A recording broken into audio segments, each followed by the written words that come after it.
when you are pushing the internal force to move either along the body or inside out of the body, at the very beginning, I would just say focus on the breathing. And because the breathing, once you do, you can feel forcefully as if you're using wind to push something forward. So that's number one. Number two, he said, you use your intention. Use your intention to push it out. And when you do it, if the body tense up a little bit, actually help keep the pressure up inside the body. If your body is so soft, you push, guess what? Everything escaped, right? Only when you tight the outside body and seal it in a way, and then you're using the strong wind to push, guess what? The intensity of the qi actually increase. And so that's where the inner strength is coming from. And also, if you inflate it that way, when you hit yourself, you don't feel the pain.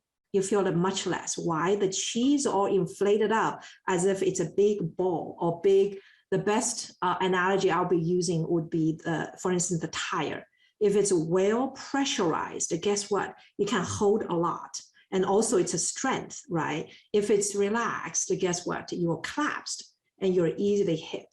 Right. So that internal strength comes from the flow and the strength of your qi. Just like a basketball or a tire is well inflated, it can withstand a lot of beating. And that's how they also do the body training. You have to increase the qi's pressure and fullness and then make them expand in the body. And now you hit yourself, you don't feel the pain anymore. Same idea. Okay, so you're really increasing the internal quality and quantity of the qi and make them full by intensify and the dynamic tension to keep the seal outside strong.